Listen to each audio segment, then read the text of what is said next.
Halo, assalamualaikum warahmatullahi wabarakatuh. Bertemu lagi dengan saya Firman Panipahan. Di kesempatan ini kita akan meninjau kembali kondisi politik di Indonesia. Di sini langsung saja eh, kita komentari terlebih dahulu berita ini ya. Saya kutip dari laman eh, tempo.co.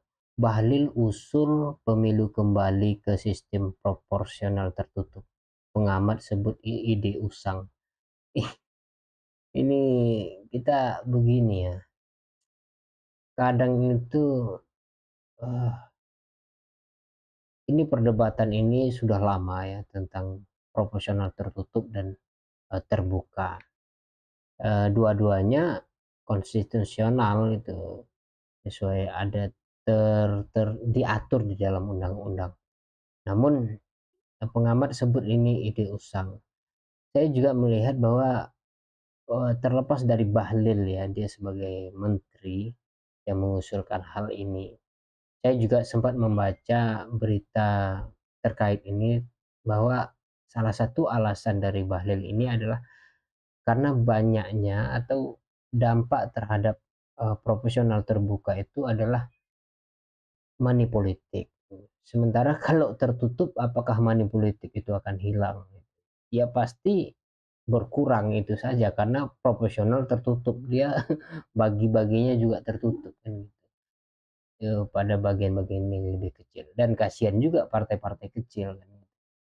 Sebenarnya di proporsional terbuka ataupun tertutup, partai-partai kecil tidak memiliki eh, posisi yang posisi yang baik ya, selama presidensial threshold itu tidak dicabut. Selama threshold atau batas 20% itu masih berlaku gitu. Itu di kondisi politik kita hari ini. Mari kita lihat ya. Jadi kenapa sih sebenarnya proporsional tertutup ini dibuka kembali? Apakah politisi kita atau pemimpin-pemimpin kita di Indonesia ini sudah males ya ngurus negara ini? Atau mereka sekarang karena sudah tidak punya modal untuk menyogok gitu ya. Karena banyak sekali apa warga kita itu kan sudah cerdas gitu. Mereka dikasih uang, uangnya diambil, tapi belum tentu memilih yang memberi uang gitu kan. Itu luar biasa kan. Makanya barangkali dari fenomena ini Bahlil mengambil kesimpulan gitu bahwa money politik itu merugikan bagi orang yang eh, melakukannya gitu. Dan yang melakukan itu tentu mungkin dari pihak mereka barangkali sehingga itu dianggap merugikan. Tapi kalau mereka tidak melakukan money politik itu sudah pasti kalah gitu.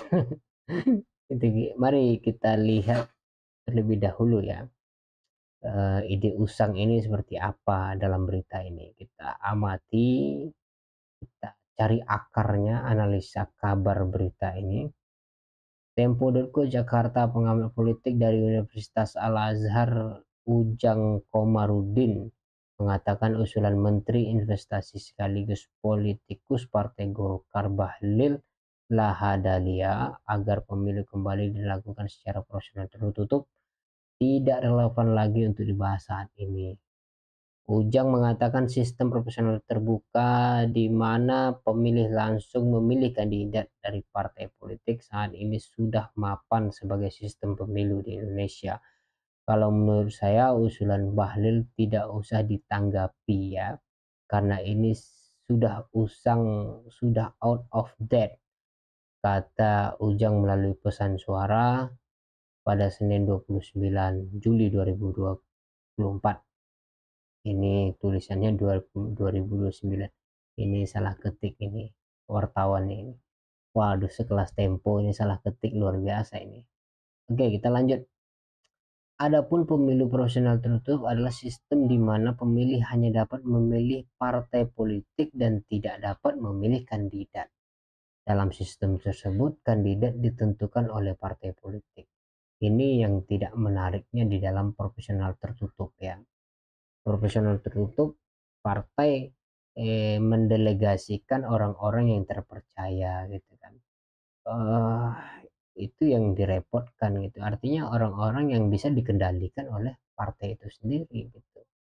Kalau orang itu potensi untuk mengkhianati partai, maka tidak mungkin walaupun suaranya besar, kalau itu profesional tertutup, tidak mungkin diajukan kan gitu ya.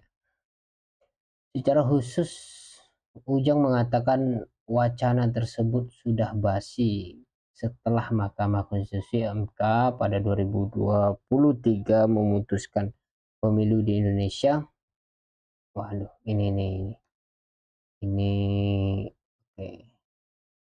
Pemilu di Indonesia mana tadi? Oke. Jadi kalau Bahlil mengatakan seperti itu, ini isu yang sudah tidak perlu diperdebatkan lagi karena MK sudah memutuskan proporsional terbuka, kata Ujang.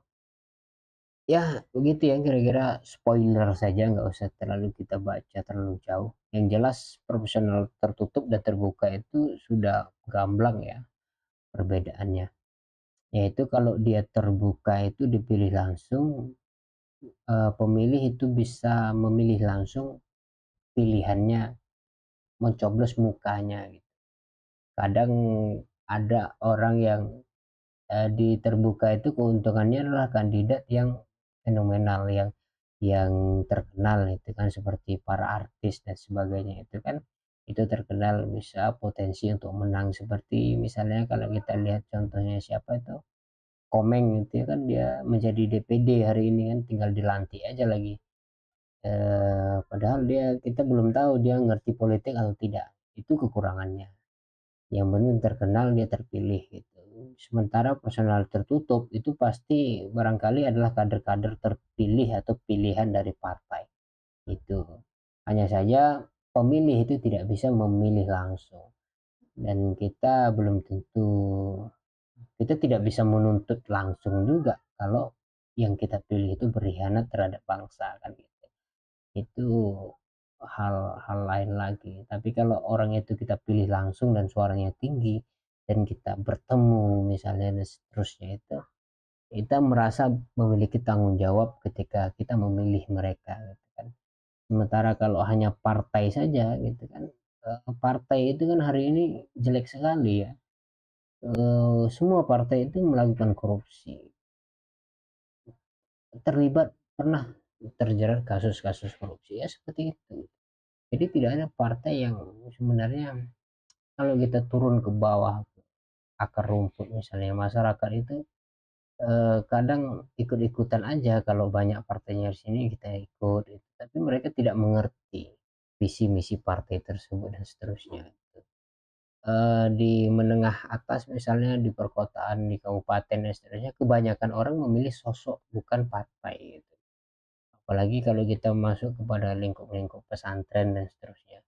Mereka itu bahkan anti dengan partai itu. Tapi tidak anti dengan tokoh yang mereka setujui, bahkan kiainya itu mendeklarasikan pilihlah ini, pilihlah itu. Tapi bukan menunjuk partai atau menyebut nomor partai. Begitu kira-kira ya. Itu berkaitan. Partai itu penting nggak penting sebenarnya. Secara formalitas mereka dibutuhkan. Demokrasi ini juga didasari oleh partai-partai ya. Begitulah kira-kira. Wallahu a'lam bishawab. Assalamualaikum warahmatullahi wabarakatuh.